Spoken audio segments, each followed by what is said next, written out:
Hi, this is Scott Garibay, and today we're going to talk about Dungeons & Dragons 3rd Edition. What was the very best thing about Dungeons & Dragons 3rd Edition, and what was the very worst thing about Dungeons & Dragons 3rd Edition?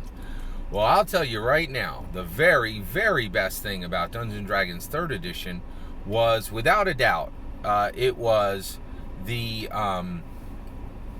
OGL, the Open Gaming License. It was transformative. Nobody had ever seen anything like this in Dungeons & Dragons. It was absolutely incredible what was done with the Dungeons & Dragons 3rd Edition at the time. So what was the Open Gaming License? It was a grouping of rules and a collection of pages, and it said, if you follow Wizards of the Coast's rules, and if you put these pages into your book, you could be a third-party publisher who makes Dungeons & Dragons content. I cannot explain to you how unbelievably revolutionary this was. To this day, and I'll tell you right now, the OGL that exists within 4th and 5th edition is nothing like what they did in 3rd edition. They said, hey, you're some little indie out there, and you have some nonsense setting. You could slap Dungeons & Dragons right on the cover, right? Like somewhere on the cover, back, front. It can't be the primary title, but you could say this is fully compatible with Dungeons & Dragons, right? That's incredible. It was incredible. They said, if you follow these rules, you can align your product directly with Dungeons & Dragons. And it just took the entire tabletop role-playing game industry by storm. There are designers to this day. Lewis Porter Jr. jumped on this early in Dungeons & Dragons 3E, 3rd edition. Lewis Porter Jr. is a really important Dungeons & Dragons designer. He was a third-party designer. He has his own shop, right? He makes this game called Neo Exodus. He makes comic books. He's done a lot in the tabletop role-playing game industry. But he's a black creator, right? And we just went through, in America, we went through this BLM summer. And I just want to take a minute to say Dungeons & Dragons 3rd edition made it so that there could be an incredibly robust business model that would allow minority publishers to publish great stuff. And the OGL was not like, hey, minority publishers can come in here and do this awesome stuff. Basically, they were just saying, hey, we're really... we're making something special here, and anybody who wants to can come in, and that lowered the bar so that minority publishers could come in as well. It was incredible, and no joke, there were thousands of books that took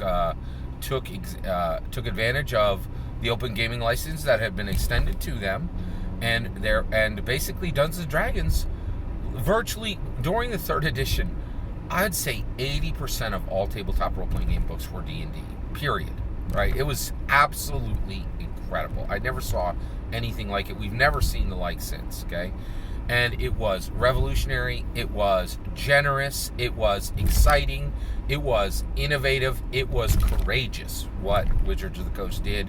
And honestly, it really helped them. It really helped make sure that the Dungeons & Dragons name just continued to boom, boom, boom, boom, boom during the 2000s. It was incredibly successful.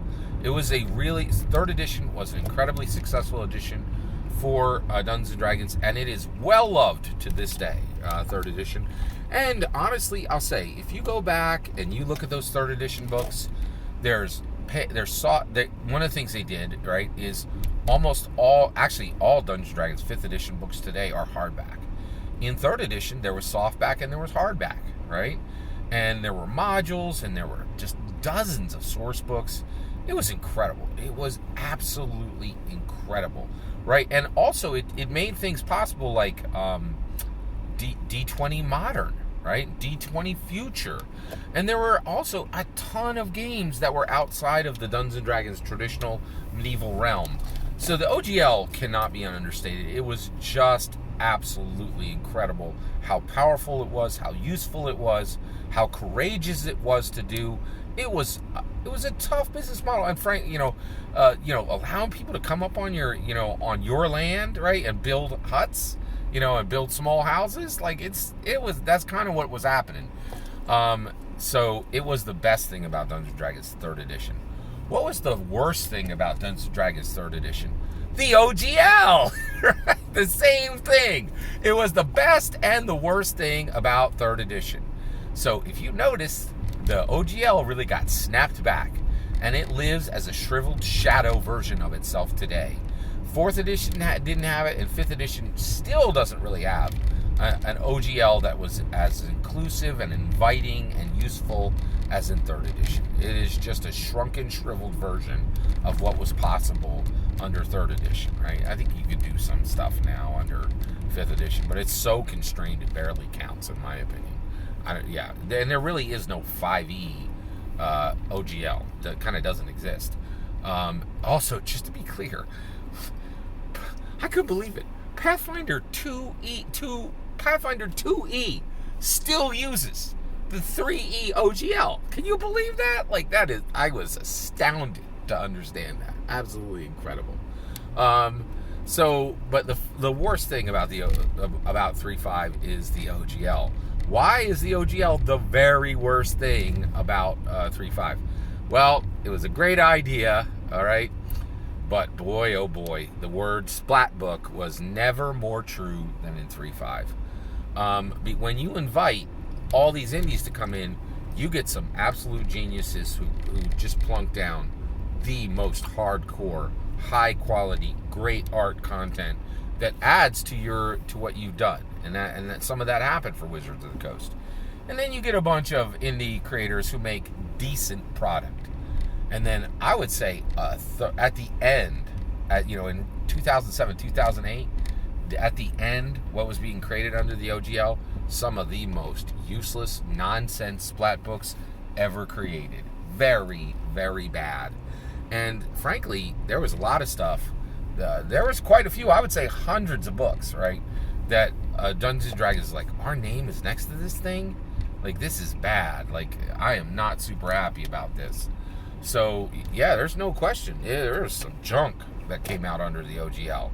So, when you invite people in, man, you get people and they bring a fine wine and they say, hey, here's some bread I toasted for you and here's some homemade butter, right? And then you get others who come in, get drunk in your house and pee in your pool, right? It's just a fact of it. Like, when you open to something to the public that wide, it's going to happen, right? So, really, really sad that the OGL was actually both the best thing that ever happened with Dungeons & Dragons 3rd edition and the very worst.